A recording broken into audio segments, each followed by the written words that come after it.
Je suis maman de 3 enfants et le dimanche, nous allions souvent pique-niquer et nous promener aux alentours de la maison de la forêt de Sivens. Nous avons participé aux journées découvertes de la zone humide, accompagnés par différents naturalistes.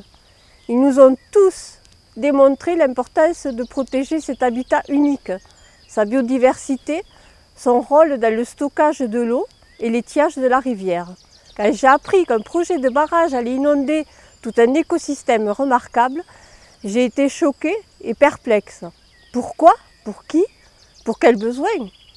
Un projet de territoire existe pour la vallée du Tescou depuis 4 ans, mais peu, voire aucune information n'est partagée. Aujourd'hui, qu'en est-il de ce projet? Mon inquiétude, c'est l'utilisation que l'on fait de l'eau douce. Le réchauffement climatique n'est plus à démontrer.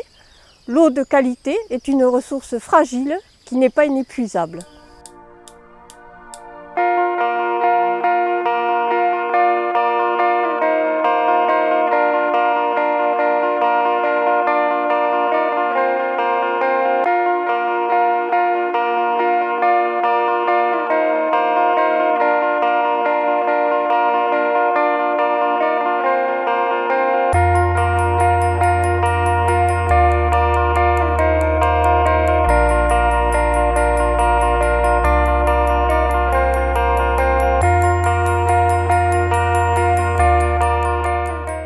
Quand on parle de zone humide, souvent on pense à des marais avec de la brume, peut-être des esprits malfaisants. Enfin voilà, historiquement les zones humides étaient très mal aimées, surtout parce qu'il y avait toujours de l'eau et donc elles étaient improductives du point de vue agricole. Ce qui a fait qu'elles ont été délaissées et petit à petit on les a drainées, on les a asséchées et on en est arrivé au point où actuellement il en reste très très peu. Et pourtant on s'est rendu compte, mais très récemment, il y a une vingtaine ou une trentaine d'années, les scientifiques et les gestionnaires se sont rendus compte que finalement ces zones humides, elles ont des rôles essentiels dans le milieu. Alors le premier rôle, c'est le rôle d'éponge, où en fait elles vont capter et retenir toute l'eau, puis relarguer petit à petit pendant la période sèche, justement là où on en a besoin. Le deuxième rôle, c'est le rôle de filtre. Pendant le temps où l'eau est captée dans ces éponges, en fait elles filtrent, les plantes se nourrissent de cette eau, utilisent les éléments minéraux et par l'intermédiaire de la photosynthèse épurent en fait l'eau qui est d'une meilleure qualité par la suite. Le troisième rôle, c'est un rôle de biodiversité. Les zones humides ont été des zones refuges pour certaines espèces, pour des espèces bien typiques de ces milieux, mais aussi pour d'autres espèces, comme par exemple le sanglier, le chevreuil, qui, au bord de la Garonne, ne trouvent plus à l'intérieur de Toulouse des zones où il peut effectivement vaquer à ses occupations. Voilà, donc ça, ce sont des fonctions naturelles qui, en fait, apportent à l'homme et à la société des fonctions essentielles de lutte contre les inondations, relargage plus tard en été, c'est-à-dire soutien d'étiage, on appelle ça, hein, c'est-à-dire il faut qu'il y ait de l'eau tout le temps pendant la période d'été, meilleure qualité de l'eau, biodiversité et à l'heure actuelle, grosse importance dans le cadre du changement climatique grâce à la fraîcheur que vont apporter ces milieux, à des activités touristiques. Donc on est passé de zones mal aimées à des zones qu'il faut absolument restaurer parce qu'on se rend compte qu'elles ont des fonctions intéressantes pour l'homme et la société. Dans ces 50 dernières années, on va dire, l'agriculture a largement évolué. Il y a 50 ans de ça, on s'est mis à espérer une agriculture extrêmement, comment je dirais, chimique, artificielle. On a utilisé les intrants chimiques, on a utilisé les engrais chimiques, on a remembré, on a irrigué, on a drainé. Tout ça dans un seul but, mettre la nature à notre service. Ça a engendré de belles promesses qui n'ont pas été tenues très longtemps. En effet, si dans un premier temps, on a constaté une nette amélioration des rendements, une vachement plus grande facilité d'exploitation avec la mécanisation, très vite, un certain nombre de gens se sont rendus compte qu'on était dans l'erreur. En effet, aujourd'hui, on doit faire face à des forêts polluées, des sols pollués, qui ont perdu leur capacité à se régénérer, ne retiennent plus l'eau.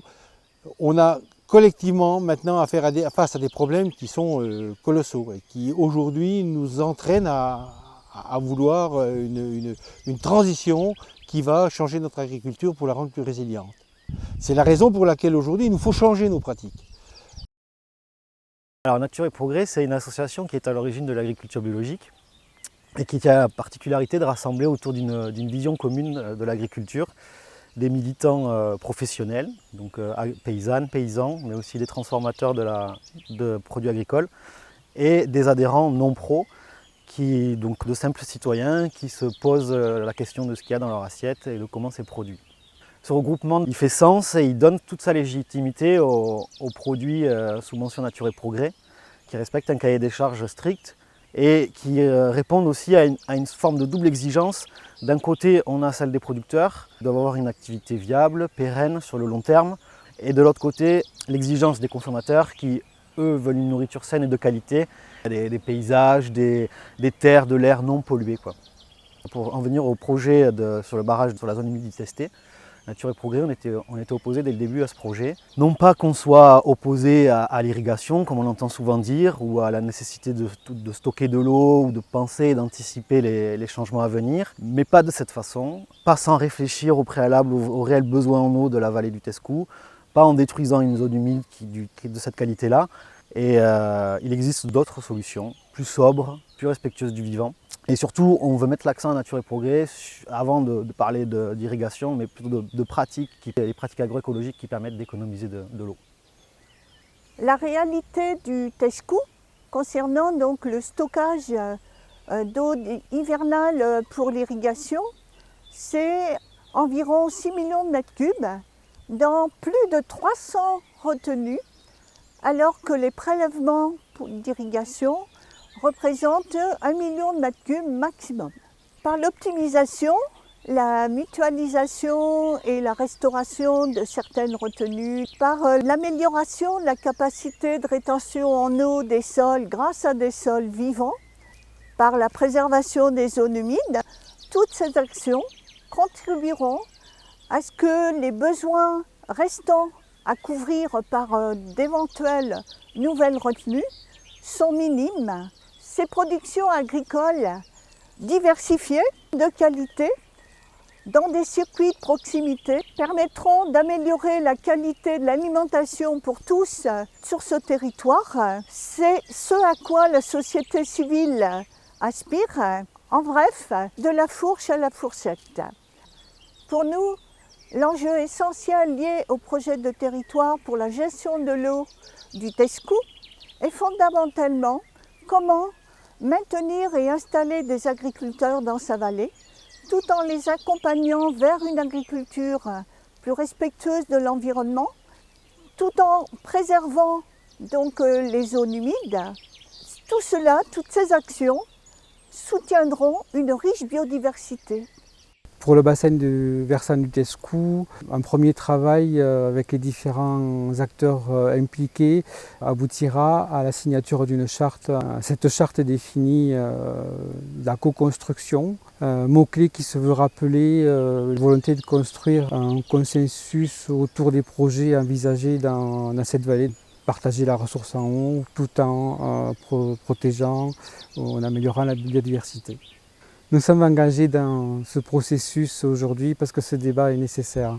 Il est essentiel de construire un avenir où la nature avec toute sa biodiversité et les hommes avec la leur ont toute leur place.